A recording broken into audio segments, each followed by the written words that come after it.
Ṣé o ti ṣe yẹ̀yẹ́ tó pọ̀ jù rí? Tàbí àwọn èèyàn ò náání rẹ nínú nǹkan tí wọ́n ń ṣe? Gbogbo wa la máa ń ṣe àṣìṣe, ṣùgbọ́n a lè kọ́ ẹ̀kọ́ láti jẹ́ aláàánú sí i gẹ́gẹ́ bí kọ̀lọ̀kọ̀lọ̀ ṣe ṣe. Ní ìgbà kan, ní abúlé igbó tó ní àlàáfíà, kọ̀lọ̀kọ̀lọ̀ àti ẹyẹ ńlá kan jẹ́ ọ̀rẹ́ gidi. Wọ́n máa ń lọ kí ara wọn nílé, wọ́n sì máa ń rẹ́rìn-ín papọ̀. Ní ìrọ̀lẹ́ ọjọ́ kan, kọ̀lọ̀kọ̀lọ̀ pe ẹyẹ ńlá láti wá jẹun nílé rẹ̀, ṣùgbọ́n gẹ́gẹ́ bí yẹ̀yẹ́ kékeré, ó bu oúnjẹ sínú àwo pẹlẹbẹ, èyí tí ó dára fún ahọ́n rẹ̀,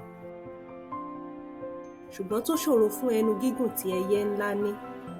Ẹyẹ ńlá ò rí oúnjẹ kankan tọ́wò, bí ó tilẹ̀ jẹ́ pé ebi ń pa á, ó rẹ́rìn-ín músẹ́, ó sì dúpẹ́ lọ́wọ́ kọ̀lọ̀kọ̀lọ̀. Láìpẹ́ ọjọ́, ẹyẹ ńlá pe kọ̀lọ̀kọ̀lọ̀ láti wá jẹun nílé rẹ̀.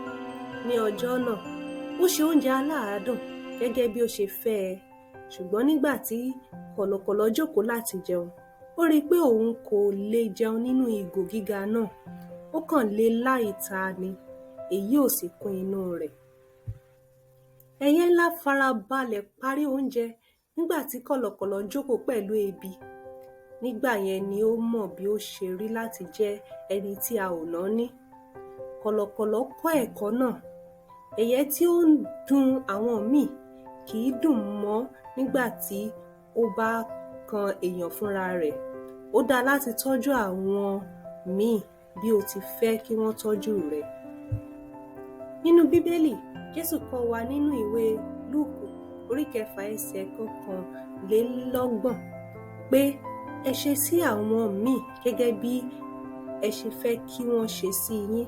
Nígbà tí a yan ìfẹ́ dípò ẹ̀tàn, à ń fi ìfẹ́ Ọlọ́run hàn ní ọ̀nà ńlá àti ní àkókò tó kéré.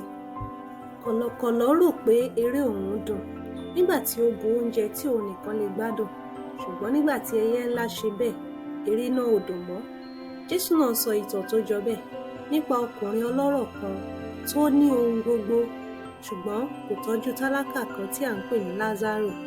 Nínú ìwé Lúùkù orí 16 ẹsẹ̀ 19 títí dé ẹsẹ̀ 21. Nígbà tí ọlọ́rọ̀ náà nílò ìrànlọ́wọ́, ó ti pẹ́ jù.